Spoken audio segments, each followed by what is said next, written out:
वो सही है बच्ची, सही है ना। अपने लोग 511/3 सही है, तो 45/3 गलत।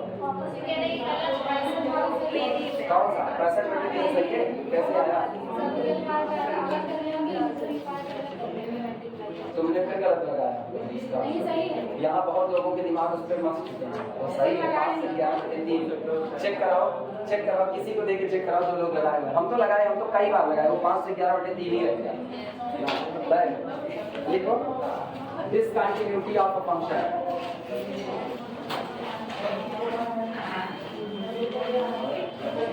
Discontinuity of a function.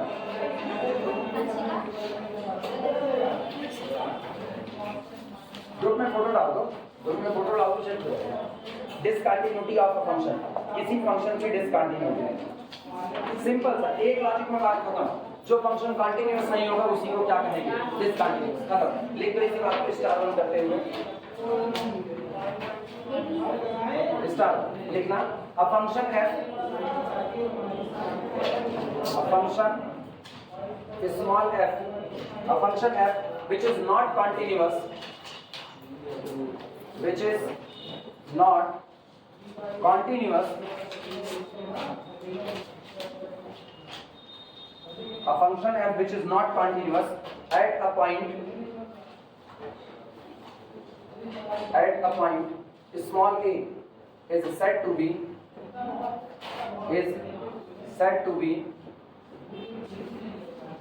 discontinuous,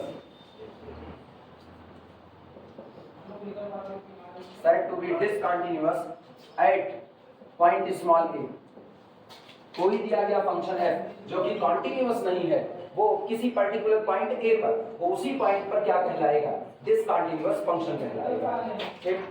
और ये जो पॉइंट a निकल करके आया जिस पर आपका फंक्शन डिसकंटिन्यूअस हुआ, इस पॉइंट को पॉइंट ऑफ डिसकंटिन्यूटी कहा जाएगा। स्टार टू करके लिख देना, स्टार टू। ठीक है, अलग अलग हेडिंग डालने की जरूरत नहीं है, ऐसे काम चल जाएगा। Small a is called, small a और ऐसे इनवर्टेड कॉमा लगा देना ना, जिससे पता चले कि ये पॉइंट है। स्मॉल a इज कॉल्ड, इस पॉइंट स्मॉल a को कहा जाता है called point of discontinuity, point of discontinuity, point of discontinuity, ठीक, of function small f।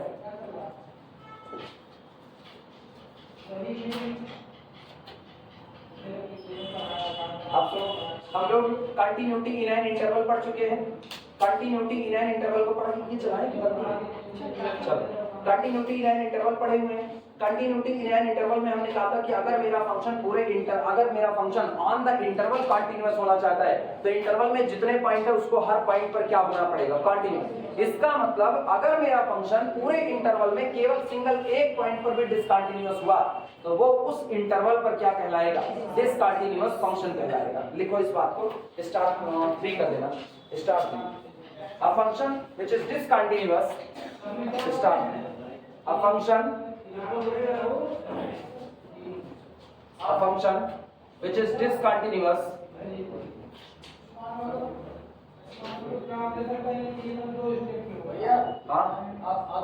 आगे लेट नहीं आ, इसकी आवाज बता रही नहीं आ रही, अभी बदलोगे? कौन सा? चल भी तो इसे रो के रहा है, कहाँ हवा लग रही है, बस खाली वो तुमको महसूस हो रहा है हाँ लग रही है। A function which is discontinuous even at a single point, वो ताली बजाना शुरू उसका, even at a single point of an interval, a function which is discontinuous even at a single point of an interval is said to be discontinuous, is said to be discontinuous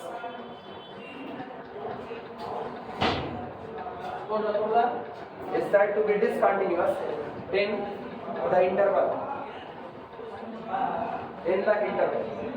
अगर कोई दिया गया function किसी interval के single एक point पर भी discontinuity रख लिया तो पूरे इंटरवल में क्या कहलाएगा? डिसकंटिन्यूअस फंक्शन कहलाएगा। अब किसी फंक्शन को डिसकंटिन्यूअस दिखाने के लिए हम तीन में से कोई भी एक काम करेंगे। पहला, या तो function at the point small a जहां पर आपको उसको डिसकंटिन्यूअस कहना है, या तो function at the point small a पर डिफाइंड ना हो, या तो लेफ्ट टेंडेंसी राइट टेंडेंसी बराबर ना हो, या तो फंक्शन की लिमिट आए लेकिन वैल्यू ऑफ द फंक्शन के बराबर ना हो। मतलब वैल्यू ऑफ द फंक्शन भी आए, लिमिट ऑफ द फंक्शन भी आए, लेकिन दोनों आपस में बराबर ना हो, एक तरीका। दूसरा तरीका, लिमिट आ जाए लेकिन वैल्यू ऑफ द फंक्शन ना आए। तीसरा तरीका, लेफ्ट टेंडेंसी और राइट टेंडेंसी, मतलब लेफ्ट हैंड लिमिट और राइट हैंड लिमिट, ये दोनों आपस में बराबर ना आए। उसे अगले पर कर देना, स्टार्ट को लिखना। f can be discontinuous, small f can be discontinuous, small f can be discontinuous at small x is equal to small a because of any one of the following reason, because of any one of the following reason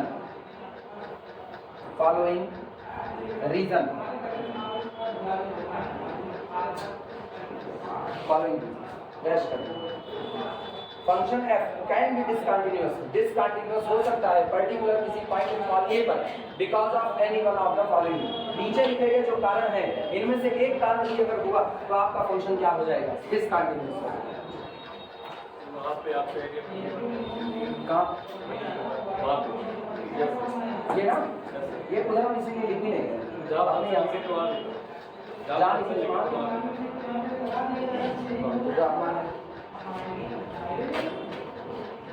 छोट work है वो दिखेगा, उस पर कुछ लिखा जाएगा।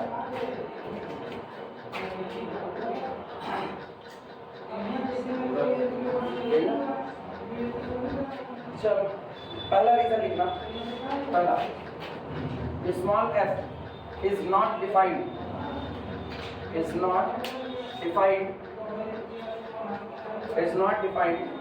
at small a, small f point a पर डिफाइंड ना हो, डिसकंटिन्यूअस हो जाएगा। दूसरी बात, दूसरा रीजन हो सकता है, limit x approaches to the small a from left f of x does not equal to limit x approaches to the a from right f of x, ये दोनों आपस में बराबर ना हो, मतलब left tendency does not equal to right tendency, तब भी आप कैसे हो सकते हो, डिसकंटिन्यूअस। अगला तीसरा, limit x approaches to a f of x, limit भी एग्जिस्ट करे, value of the function at the point small a वो भी आए, लेकिन दोनों आपस में बराबर ना हो, तब भी डिसकंटिन्यूअस।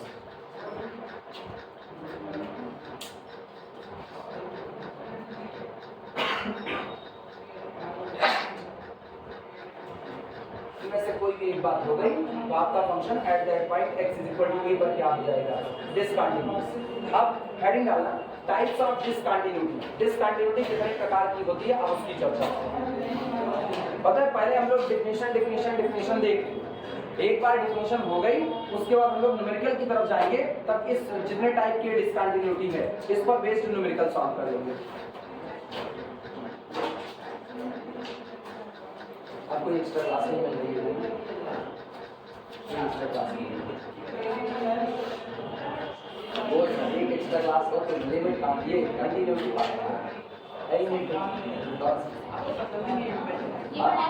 नहीं यार, मेरे ना रात की नींद दिन का 6 हो गया है यार, मतलब जब से ये पता चला दीपावली कौन सा देखते हैं, सोचेंगे। हाँ वो रहेगी तो मैथ कैसे नहीं रह सकती है।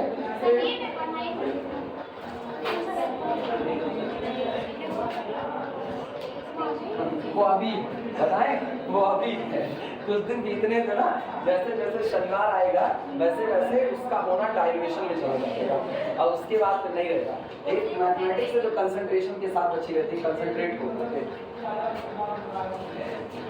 बाकी सब डाइल्यूट के स्ट्रेस से होते।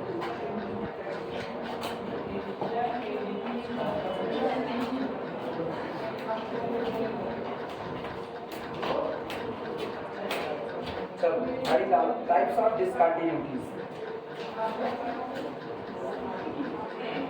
Types of discontinuity.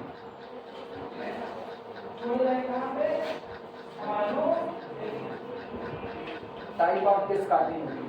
चलो इसमें सबसे पहला टाइप जिसका नाम होता है रिमूवेबल डिसकंटिन्यूटी। सबसे पहला फर्स्ट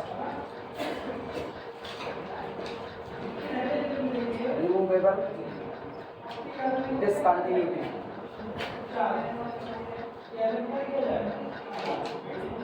रिमूवेबल डिसकंटिन्यूटी एक ऐसी डिसकंटिन्यूटी जिसको आप रिमूव कर सकते हो, नाम होता है रिमूवेबल डिसकंटिन्यूटी। निकाल देने लायक डिसकंटिन्यूटी। डिसकंटिन्यूटी हिंदी क्या है? असत्ता ना, टूटन। टूटन और आम भाषा बोले ना ऐसी टूटन जिसको खत्म किया जा सकता है। वैसे ना टूटन एक बार हो गई खत्म तो नहीं हो सकता। अपने लोग हिंदी में पढ़ चुके हैं ना, कौन सा होता एक रहीमन धागा प्रेम का मत तोड़ो छटकार, टूटे थे फिर ना जुड़े जुड़े गांठ पड़ जाए, तो अपने लोग पढ़ चुके हैं। अब ये खाली ना मोह माया है। रिमूवेबल डिसकंटिन्यूटी होती कुछ नहीं है। एक बार डिसकंटिन्यूटी आ गई तो वो डिसकंटिन्यूटी रिमूव नहीं होती है। लेकिन फिर भी मैथ की भाषा में सुधार की गुंजाइश बाकी है ना। रेक्टिफिएबल पढ़े हुए हैं, वो ये कहते हैं कि अगर किसी पॉइंट पर डिसकंटिन्यूटी आ रही है तो आप एक काम करो, आप इस पॉइंट पर अपने फंक्शन को रीडिफाइन कर दो, फिर से डिफाइन कर दो।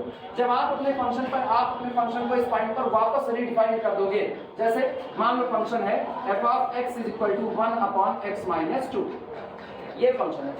तो अब आप एक काम करो, गौर से पता इसको देखो, पता चलता है x = 2 पर डिसकंटिन्यूअस हो जाएगा। तो हम लोग क्या करते हैं ना, x = 2 की ही तो दिक्कत है। हम x = 2 पर हम एक नया फंक्शन डिफाइन कर लेते हैं। कैसे? हम कहेंगे now our function g of x will be f of x। मेरा फंक्शन f of x ही रहेगा कब? when x does not equal to, लेकिन जिस दिन x 2 हो जाएगा, उस दिन हम इसकी वैल्यू को कुछ नया डिफाइन कर देंगे। आई बात समझ में? हमने एक नया फंक्शन बना लिया, लेकिन उस फंक्शन को बनाया किसकी मदद से? f of x की ही मदद से बनाया है। और वहां पर कहा है जब तक x 2 नहीं है तब तक आप यहां पर जो भी वैल्यू रखेंगे आंसर आपका f of x ही मिलेगा। लेकिन जैसे ही x = 2 हो जाए तो x = 2 पर ये टूटा हुआ फंक्शन है डिसकंटिन्यूअस, यहां पर आप एक नया चीज डिफाइन कर लो। जैसे यहां से हम तुमको कहें गोमती नदी पार करनी है और पुल टूटा हुआ है, तो क्या करोगे? पुल टूटा हुआ नए सिरे से डिफाइन करो। ये पुल छोड़ो, कोई दूसरा वाला पुल पकड़ लो, उससे घूम करके चले जाओ। तो जिस रास्ते से तुमको एग्जांपल और छोटा एग्जांपल अपने आम जिंदगी में मिल जाता है बड़े आराम से। किसी को शुगर हो जाए तो चीनी खाना बंद हो गया कि नहीं बंद हो गया? तो चीनी खाना बंद हो गया तो उसका रीडिफाइन करेंगे। मीठा तो हम खाएंगे, लेकिन अब की कौन वाला खाएंगे? शुगर फ्री वाला मीठा खाएंगे। रीडिफाइन कर दिया तो डिसकंटिन्यूटी आई थी, अब आप मीठा नहीं खा सकते थे, लेकिन शुगर फ्री आ गया तो आप मीठा खा सकते हैं। हेल्थ पेशेंट्स लोग वो लोग कहते हैं ना जैसे कि आप चीनी नहीं खा सकते, ये है बड़ा ड्रामा होता है इन लोगों का, बहुत नौटंकी बात होती है। ठीक, मेरी तरफ मतलब हम ऐसे बिल्कुल नहीं है ना, अपने को मीठा तो हम खा लेते हैं। अब ऐसे लोग जो होते हैं वो लोग कहते हैं ना ये नहीं वो नहीं, तो उनके लिए क्या बन गया? शुगर लाइट होती है। आप अपना फंक्शन रीडिफाइन कर लीजिए। डिसकंटिन्यूटी नहीं आई, डिसकंटिन्यूटी आई तो, लेकिन मैंने उस पर फंक्शन को वापस रीडिफाइन कर दिया, तो अब फंक्शन जहां पर डिसकंटिन्यूअस हो तो वहां पर अब वो कैसा हो गया है? कंटिन्यूअस हो गया है। क्लियर ये बात है? लिखना इसी चीज। अभी इसको फंक्शन से दिखाते हैं न्यूमेरिकली, परेशान ना हो। ये चीनी उन्हीं के एग्जांपल तो बस ऐसे ही रफली लिए जाते हैं। रिमूवेबल डिसकंटिन्यूटी में लिखना यदि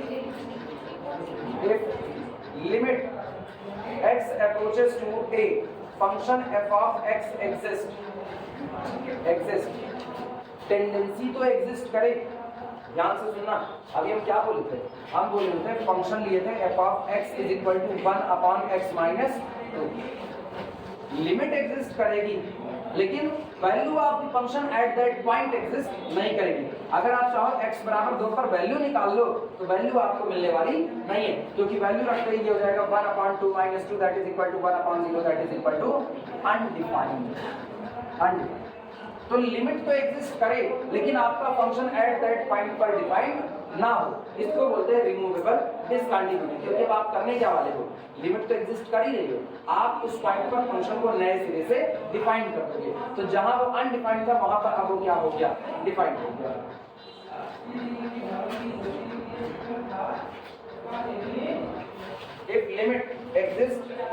but is not equal to exist but is not equal to लेकिन वो इक्वल ना हो, लिमिट तो एग्जिस्ट करे लेकिन बराबर ना हो, not equal to f of a. Limit of the function exist, limit of the function f of x exists but does not equal to value of the function at that point, then f is said to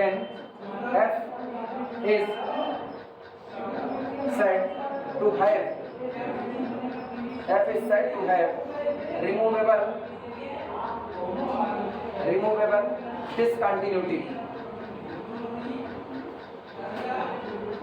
removable discontinuity at point small a. अब ऐसे में मेरा function x बराबर a पर एक removable discontinuity लिया हुआ कहा जाएगा। कैसे रिमूव होती है वो बता रहे हैं। आप अपने फंक्शन को नए सिरे से रीडिफाइन कर दो, आपकी जितनी भी डिसकंटिन्यूटी है वो सब हट जाएगी, आपका फंक्शन क्या बन जाएगा, मतलब ये डिसकंटिन्यूटी क्या बन जाएगी, रिमूवेबल डिसकंटिन्यूटी। लिखना लाइन चेंज करके लिखो, this type of discontinuity, this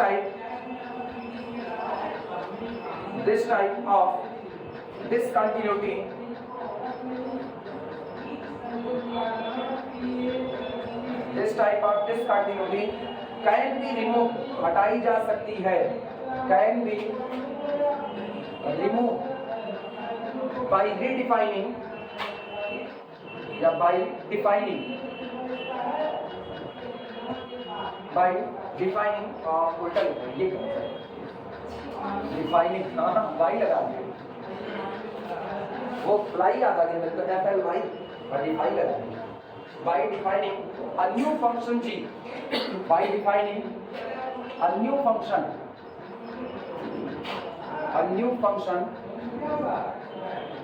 g as, अब सुनो नए फंक्शन g को हम कैसे डिफाइन करते हैं वो बताओ। ये बताओ वैल्यू ऑफ द फंक्शन के बराबर नहीं आता है और वैल्यू आप किस पर निकालो, x is equal to a पर निकालो।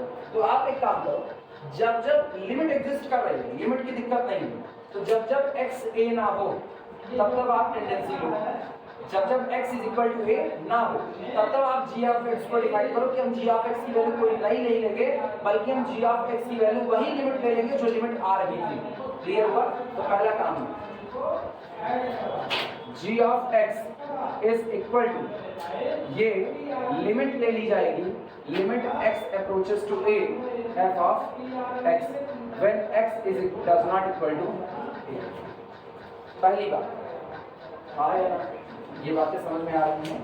और दूसरा, आप g of x को वापस फंक्शन ले लो, मेन फंक्शन ले लो, जब x does not equal to a, जब x does not equal to, sorry उल्टा लिखना है, क्या उल्टा लिखना है, क्या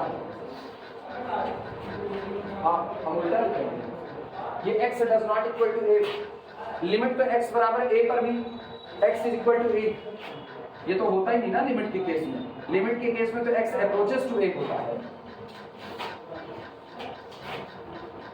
मैंने तो कहीं कुछ गड़बड़ी हो रही है।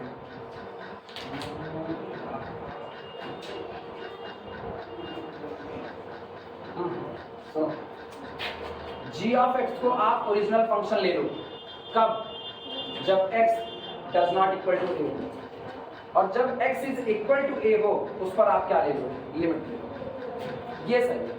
जब x बराबर a हो तो आप लिमिट की बात करेंगे, और जब x a के बराबर ना हो तब आप फंक्शन को ओरिजिनल ले लो, क्योंकि फंक्शन दिक्कत कहाँ पर देगा, x बराबर a पर दिक्कत दे रहा है।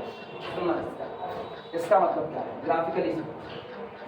मान लो ये फंक्शन है, लेकिन ये पॉइंट a है, ये पॉइंट a है। जब आप a की बात करते हो तो a की बात पर आपके फंक्शन की जो वैल्यू आ रही है f ऑफ a, वो लेफ्ट टेंडेंसी के बराबर नहीं है, या वो राइट टेंडेंसी के बराबर नहीं है, क्योंकि लेफ्ट टेंडेंसी और राइट टेंडेंसी ये आपस में बराबर है। तभी तो हमने कहा लिमिट एग्जिस्ट करनी चाहिए। लिमिट तब एग्जिस्ट करेगी जब लेफ्ट टेंडेंसी और राइट टेंडेंसी दोनों आपस में कैसे हो, बराबर। तो दिक्कत आपको केवल मिल रही है किस पर, x बराबर a पर। x बराबर a पर फंक्शन की वैल्यू लिमिट के बराबर नहीं आ पाई। हम लोग इसको रीडिफाइन करते हैं, हम लोग एक काम करते हैं, हम लोग कहते हैं जब जब x बराबर a की बात होगी तब तब हम वैल्यू तो मिल नहीं रही है कि वैल्यू इसके बराबर, तब तब हम लिमिट को एक्सेप्ट कर लेंगे कि जब जब x is equal to a होगा तब तब जो फंक्शन की लिमिट आ रही है x अप्रोचेस टू a पर, वही मेरा आंसर होगा। वापस सुनना, पॉइंट है x is equal to a और आंसर क्या दिया जाएगा, x बराबर a पर g ऑफ x कौन होगा। सामने वाला पूछ रहा है, बोलो g ऑफ a क्या होगा, वो ये पूछ रहा है g ऑफ a क्या होगा। हम कहेंगे g ऑफ a कुछ नहीं होगा, ये होगा limit of previous function f of x when x approaches to a होगा। फिर सामने वाला पूछता है अच्छा अगर x a ना हो तब क्या होगा, तब हम कहेंगे अगर x a ना हो तो g ऑफ x कुछ और नहीं, मेरा पुराना फंक्शन f ऑफ x होगा, क्योंकि अब ये x is equal to a ना होने पर आपको कोई तकलीफ नहीं होगा। मैंने वापस इसको रीडिफाइन कर लिया और अब जो फंक्शन कैसा था, अब जो डिसकंटिन्यूटी थी x बराबर a पर वो कैसी बन चुकी है, रिमूवेबल डिसकंटिन्यूटी। आई बात समझ में, क्योंकि अब ये फंक्शन पूरी तरह से कंटीन्यूअस है। जो अब नोट करो,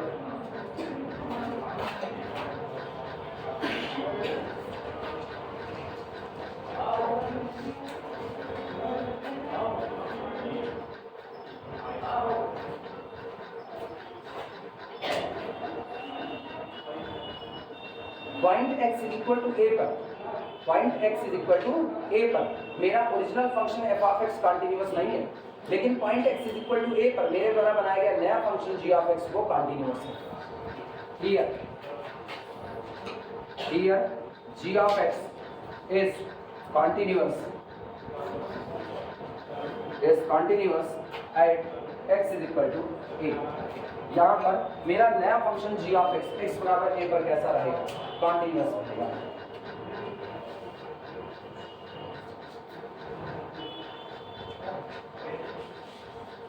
लेकिन पता है ये बात सिर्फ एक तरफा, एक तरफा मतलब आप इसको केवल तभी कह सकते हो ना जब आपकी लिमिट एग्जिस्ट कर रही हो लेकिन वैल्यू ऑफ द फंक्शन वो आपको धोखा दे देगा। अगर कहीं आपको लिमिट में धोखा दे दिया ना तो आप अपने फंक्शन को चाहे जैसा डिफाइन कर लो, आप वो कंटीन्यूअस होने वाला नहीं है। इस बात को नोट में, इस बात को नोट में ये हो गया। और बताएं, दिमाग में बात बैठी ना, अपने को क्या करना है, मेरे को किसने धोखा नहीं दिया, लिमिट आ रही है तो जो बार बार आ रही है उसको हम अपने लिए सेफ जोन में रख लेते हैं।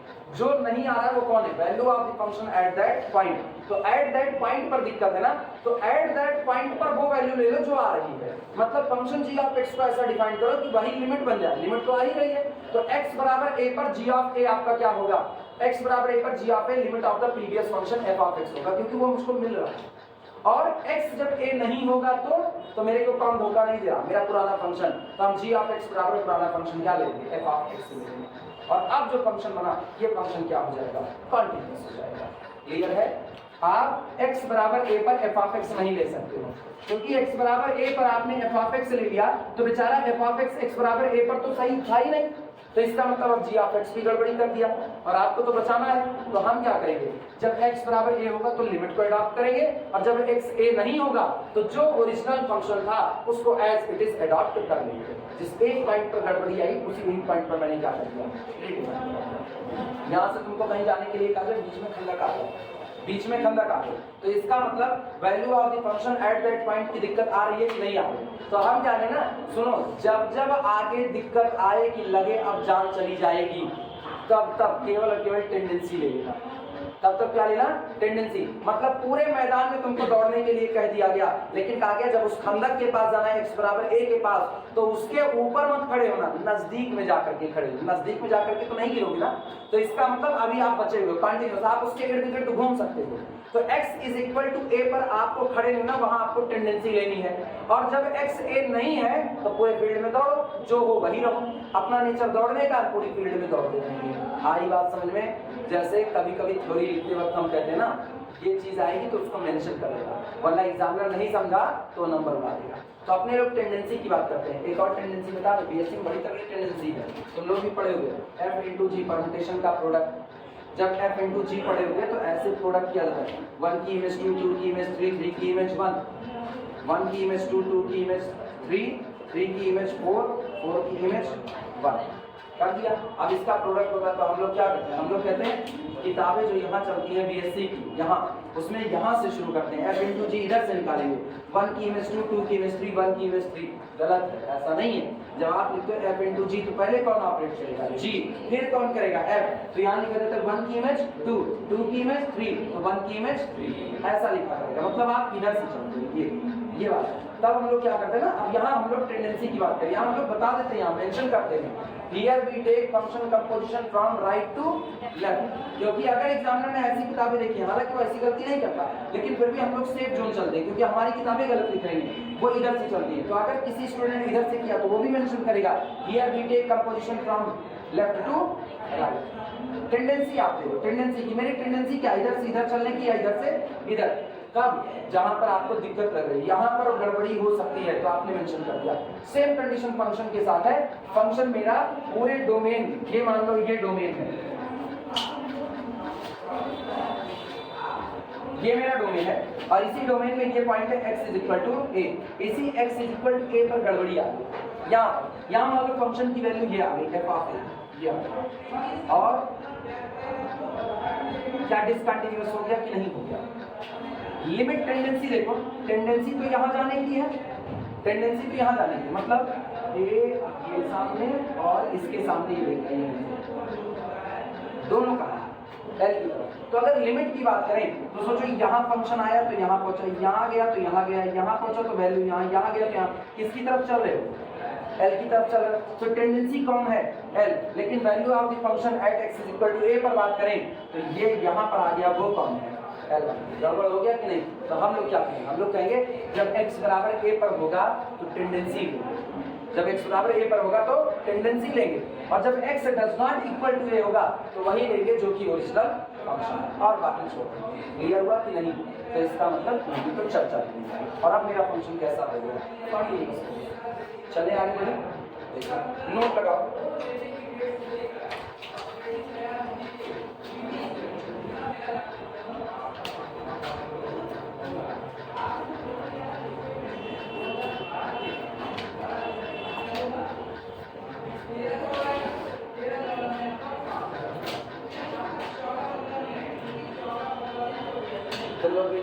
जैसे अभी वीडियो ये बात ऐसा नहीं कर सकते,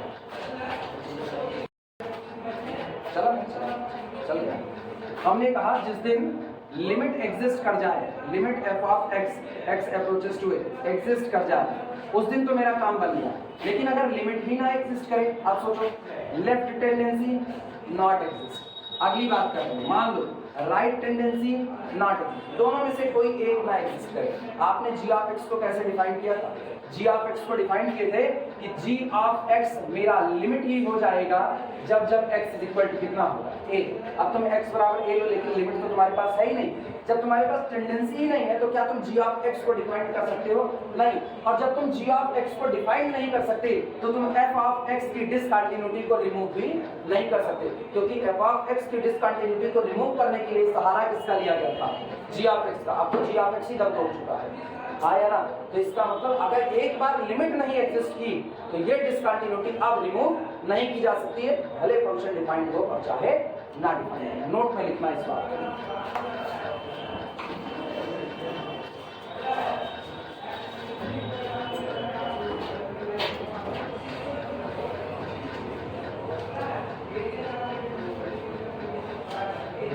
if limit x approaches to a, if limit x approaches to a, function f of x, it does not exist, does not exist,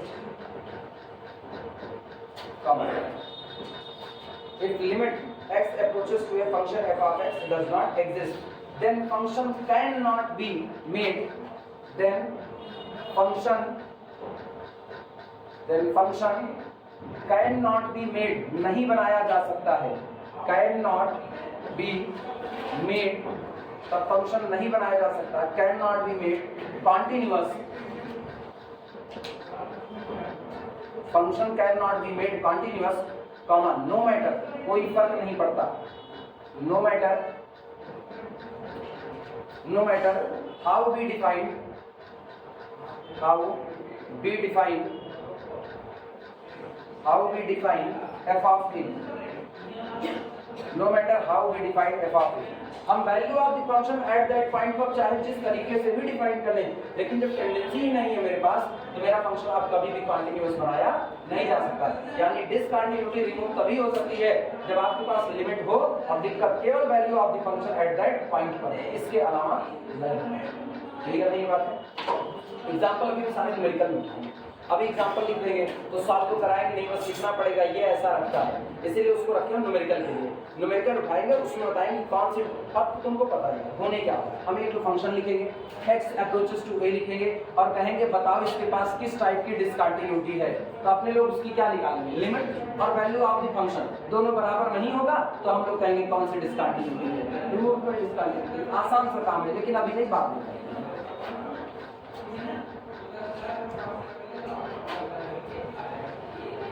ये तो पहला। दूसरा होता है discontinuity of the first kind, जिसको बोलते हैं jump discontinuity.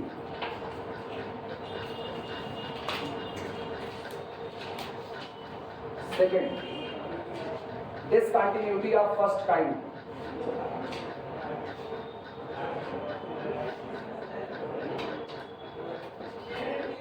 Discontinuity of first kind, इसका एक और नाम होता है जंप डिसकंटिन्यूटी, और करते हैं और जंप डिसकंटिन्यूटी।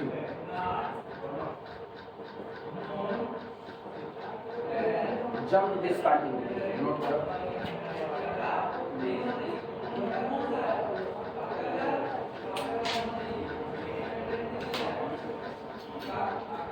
उसका नाम बताएगा, क्या नाम है उसका, जंप। मतलब ये कूद गया होगा। कौन कूदेगा, वैल्यू ऑफ द फंक्शन नहीं, लिमिट कूदेगी। देखो लेफ्ट टेंडेंसी आए,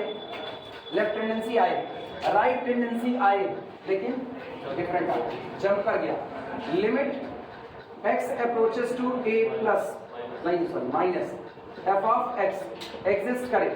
limit x approaches to a minus f of plus f of x exist करे, लेकिन एग्जिस्ट होने के बाद भी दोनों बराबर ना आए। तो लेफ्ट टेंडेंसी राइट टेंडेंसी के बीच में फर्क आ गया। ऐसा लगा जैसे फंक्शन ने कूदने की कोशिश की, थोड़ी देर के बाद वो बहुत ज्यादा ऊपर निकल गया। जंप डिसकंटिन्यूटी होती है, लिखना इसी बात को।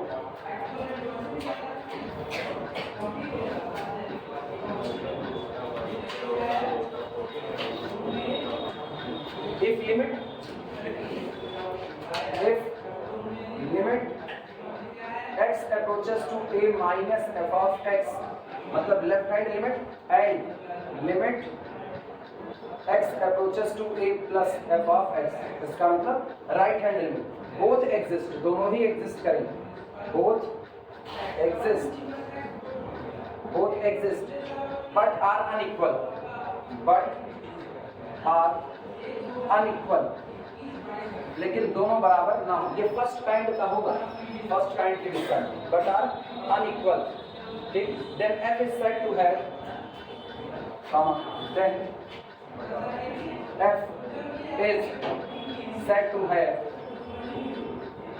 then f is said to have a discontinuity of first kind, a discontinuity of first kind,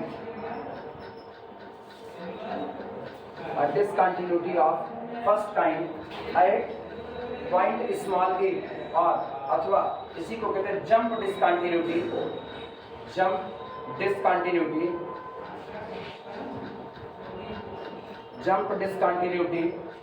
eight small ए। ये आपका जंप डिसकंटिन्यूटी होता है eight the point small a पर।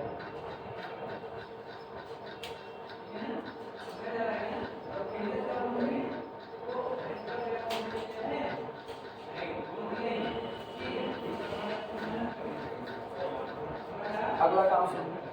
अभी इसमें भी टाइप होते हैं, अंदर खाने में भी इसके। एक होता है जंप डिसकंटिन्यूटी फ्रॉम लेफ्ट, एक होता है जंप डिसकंटिन्यूटी फ्रॉम राइट। इसी के अंदर वो भी सुन लो क्या होता है, वो अपने नाम से ही जाए।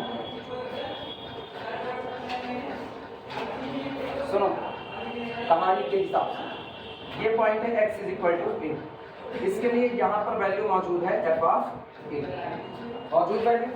फंक्शन अपनी लेफ्ट टेंडेंसी दिया, लेफ्ट टेंडेंसी उसने दिया, उसको लेफ्ट साइड से चैलेंज किया गया कि आ करके इसके बराबर दिखाओ। क्या किया उसने, लेफ्ट का आपकी लेफ्ट लिमिट पे एग्जिस्ट की लेकिन बराबर नहीं हो पाई। तो इसका मतलब डिफरेंस आया कि नहीं आया, एफ ऑफ ए ऊपर रह गया और ये नीचे रह गया, जंपिंग तो हुई लेकिन लेफ्ट साइड से ये इसके बराबर नहीं बराबर पहुंच जाता तो लेफ्ट टेंडेंसी बराबर value of the function at that point, continuity होने के चांस बन जाते।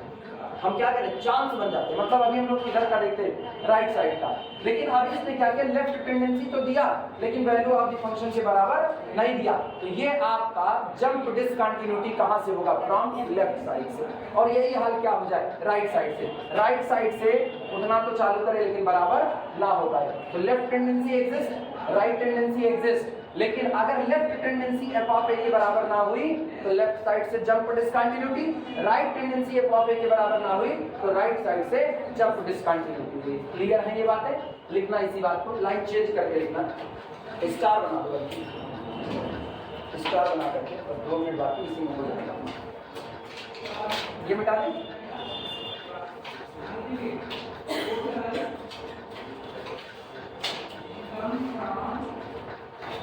ऐसे स्टार बना देना। अब लिखना small f is set to have, small f is set to have a discontinuity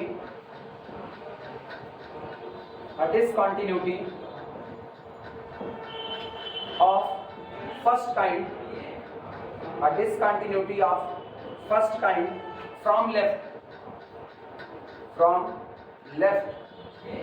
at a, at small a, if यदि limit x approaches to a minus f of x, मतलब left hand limit exist तो करे, ऐसा नहीं है कि exist ना करे, लेफ्ट हैंड टेंडेंसी आएगी एग्जिस्ट, बट लेकिन इज नॉट इक्वल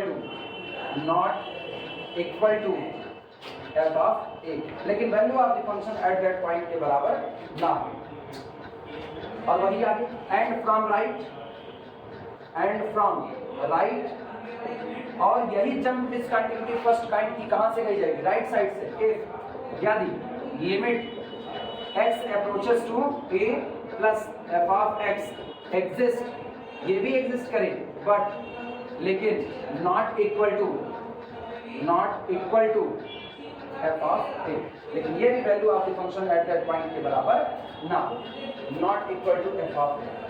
ठीक है, इसी पर रोकना, फिर बात होगी डिसकंटिन्यूटी ऑफ सेकंड काइंड की, वो हम लोग कल करते हैं।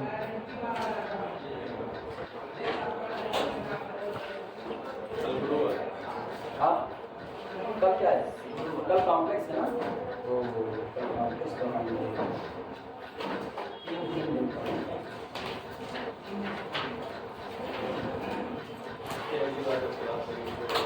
अब रियल अजीब है क्या आएगी अगली बार की, कॉम्प्लेक्स ही आएगी वाली बात।